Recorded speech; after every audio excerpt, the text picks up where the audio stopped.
안녕하세요. 저는 법록 김용복이라고 합니다. 법록TV라는 제목으로 유튜브를 시작하려고 합니다. 오늘 첫 강의는 세계 최초로 호흡의 변화 원리를 밝혀보고자 합니다. 제가 강의할 내용 중에서 가장 핵심적인 내용의 하나입니다. 현재 대부분 사람들은 복식 호흡이 좋다는 것을 알고 있습니다. 또한 복식 호흡과 명상의 효과에 대해서도 모두 잘 알고 있습니다. 이와 관련하여 수많은 논문이 쏟아져 나오고 있는 실정입니다. 그런데 가장 중요한 호흡의 변화 원인에 대한 설명은 전혀 없는 상태입니다. 특히 어린 아이들은 복식 호흡을 하고 어른들은 흉식 호흡을 합니다. 이처럼 아이들이 점차 성장하면서 복식 호흡에서 흉식 호흡으로 호흡이 바뀌게 되는 그 근본 이유를 알아야 합니다. 사실 수많은 수련 단체에서는 호흡의 중요성을 강조합니다. 그럼에도 불구하고 호흡의 변화 원인에 대해서 자세히 설명한 것이 없습니다. 제가 오늘 처음으로 밝히는 호흡의 변화 원인, 즉 복식 호흡에서 흉식 호흡으로 왜 변화하는지 그 이유를 자세히 설명토록 하겠습니다. 또한 우리 선조들은 아이들이 복식 호흡을 하고 어른들은 흉식 호흡을 하고 노년에는 어깨 호흡을 하고 죽을 때에는 목에서 숨을 쉰다며 목숨이라고 분류하였습니다.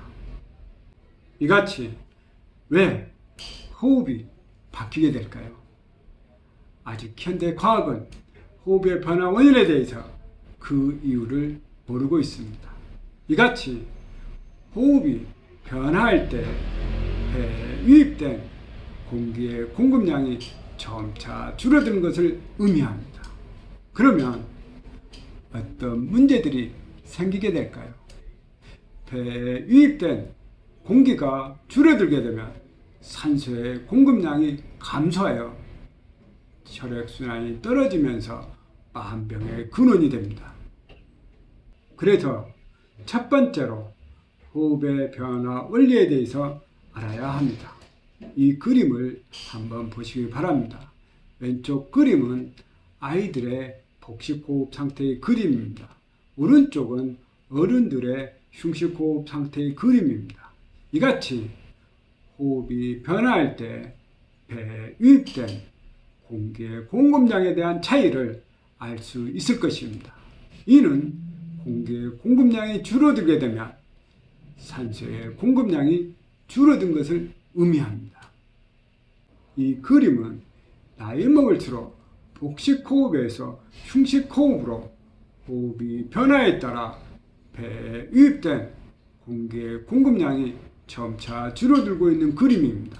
이렇게 나이 먹을수록 복식 호흡에서 흉식 호흡으로 점차 변하면서 공기의 공급량이 감소하면 산소의 공급량도 감소하여 혈액순환이 떨어지고 점차 노화가 진행되고 있는 것을 의미합니다.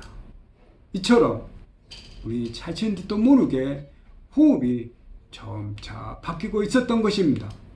우리는 그동안 호흡의 변화 원인에 대한 가장 중요한 사실을 간과하고 있었던 것을 의미합니다. 특히 수련 단체에서는 호흡의 중요성을 강조합니다만 원인도 모르고 결론적으로 복식 호흡이 좋다고만 말하고 있는 것입니다. 왜 이같이 호흡이 변화하게 되는지 그 근본 이유를 알아야 합니다. 다시 이 그림을 한번 보시기 바랍니다. 신생아들은 복식 호흡의 비율은 100%입니다. 낮에 활동할 때나 잘 때에도 복식 호흡의 비중은 100%입니다. 흉식 호흡은 거의 없는 수준입니다. 또한 초등학교 1학년 때부터 4학년 때까지 복식 호흡의 비중은 30에서 50%로 줄어들고 반면에 흉식 호흡 비중은 상대적으로 50에서 70%까지 늘어나게 됩니다. 중2병의 사춘기에는 복식호흡 비중은 10%에서 20% 수준으로 떨어지고 반면에 흉식호흡 비중은 80에서 90%로 늘어나게 됩니다. 어른이 되면 복식호흡 비중은 0% 수준으로 떨어집니다. 반면에 흉식호흡 비중은 100% 수준에 이르게 됩니다. 더 나아가 노년기에 갈수록 흉식호흡 비중은 더욱 높아지며 폐에 유입된 공기가 점차 감소하고 있는 것입니다. 이처럼 나이별 호흡의 변화 상태는 복식호흡이 점차 줄어들고 흉식호흡이 점차 늘어나는 것을 확인할 수 있을 것입니다. 이처럼 나이 먹을수록 호흡이 변하면서 폐에 유입된 공기의 공급량이 줄어들면 산소의 공급량이 원활하지 않게 됩니다. 그리고 또한 혈액을 운반하는 힘이 떨어지게 됩니다. 그 결과 혈액순환이 떨어지고 점차 노화가 진행되어 모든 문제가 발생하는 것입니다. 그래서 우리 선조들은 복식호흡, 흉식호흡, 어깨호흡, 목숨처럼 호흡을 분리했던 것입니다. 이는 호흡이 변하면서 폐에 유입된 공기의 양이 감소하고 있다는 것을 이미 알고 있었다는 것을 의미하는 것입니다. 이같이 왜 호흡의 변화 원인은 무엇일까요? 이제 결론에 다가갑니다. 딱 한 가지만 알면 됩니다. 이미 여러분들도 학교에서 배웠던 내용입니다. 우리 몸의 자율신경계에 대해서 아시죠? 자율신경계의 에너지 부조화, 즉 자율신경계인 교감신경계와 부교감신경계의 에너지 부조화로 호흡이 변화되고 대파가 변화되고 몸의 에너지 변화로 나타난 것입니다. 먼저 자율신경계에 대해 살펴보겠습니다. 자율신경계는 우리 몸의 눈, 호흡기관인 코, 기관지, 폐를 자율적으로 조절합니다. 또한 순환기관인 심장과 혈관에 혈액을 순환시킵니다. 소화기관인 유와 대장, 소장 등을 소화시키는 역할을 합니다. 비뇨기관인 신장 등 노폐물을 처리하고 생식기관인 성기 등을 조절합니다. 한마디로 말하면 자율신경은 대정맥과 대동맥에 연결된 오장육부에 대한 몸 전체를 관리하고 있는 것입니다. 더불어 자율신경계는 한의학적 측면으로 살펴보면 인맥과 동맥을 말합니다. 혹시 무협지 좋아하시는 분들은 무협지에서 인맥과 동맥이 아주 자주 나오는 것을 알 수 있을 것입니다. 인맥과 동맥이 서로 잘 소통하며 무림의 재구수가 됩니다. 인맥과 동맥은 자율신경계의 부교감신경계와 교감신경계를 말하고 있는 것입니다. 여기서 인맥은 음을 의미하고 동맥은 양을 의미합니다. 또한 부교감신경계는 음이고 교감신경계는 양을 의미합니다. 즉 음양이 서로 조화롭게 이루어져야 합니다. 더 쉽게 말하면 자율신경계에 연결된 대정맥과 대동맥에 연결된 오장육부의 에너지가 서로 조화로운 상태여야 합니다. 그런데 우리 몸은 에너지 부조화가 이루어질 수밖에 없습니다. 이는 자연의 법칙이고 필연입니다. 자율신경계의 에너지 부조화에는 호흡의 변화 원인, 뇌파의 변화 원인, 몸 전체의 에너지 변화 원인, 이 세 가지의 원리를 알게 되면 우리 몸에 대해 좀 더 알 수 있는 기회가 됩니다. 즉 호흡과 명상은 자율신경계를 조화롭게 하여 우리 몸의 에너지를 조화롭게 해주는 역할을 하면서 그 결과로 뇌파가 떨어지는 것입니다. 뇌과학에서는 뇌를 훈련한다고 말하지만 결국 뇌를 훈련하는 것이 아니라 자율신경계를 조화롭게 하면 뇌파가 떨어지는 것입니다. 이에 따라 복식호흡과 명상의 효과에 대해서 설명할 수 있게 되는 것입니다. 이처럼 서서히 호흡의 변화 속에 살고 있었지만 우리는 이를 전혀 의식하지 못하고 살고 있었습니다. 그 결과 우리가 나이 먹고 늙어간다는 것은 이처럼 호흡의 변화 속에 있는 것을 의미합니다. 이러는 말이 있죠. 인간은 태어나는 순간부터 죽음을 향해 달려가고 있다고요. 이를 이해하니 맞는 말이었습니다. 인간의 생명의 유한성은 우리 몸의 자율신경계의 에너지 부조화 때문입니다. 특히 자율신경계의 에너지 부조화로 한번 호흡이 바뀌게 되면 다시는 원 상태로 돌아갈 수가 없게 됩니다. 한번 호흡이 바뀌게 되면 다시는 회복되지 않게 됩니다. 결국 그 이전의 호흡은 잃어버린 결과를 가져옵니다. 잠을 자고 난 후 눈 뜨는 순간부터 우리 몸의 자율신경계의 에너지 부조화가 일어날 수밖에 없는 것입니다. 그 결과로 나이별의 호흡 상태와 같은 그림처럼 나이에 따라 폐에 유입된 공기가 적게 들어오게 됩니다. 그래서 그 태양으로 옛날 사람들은 그 원리를 알고 복식호흡과 명상을 해왔던 것입니다. 결국 몸을 이완시키는 것은 몸의 자율신경계를 조화시켜 에너지를 조화롭게 했던 것입니다.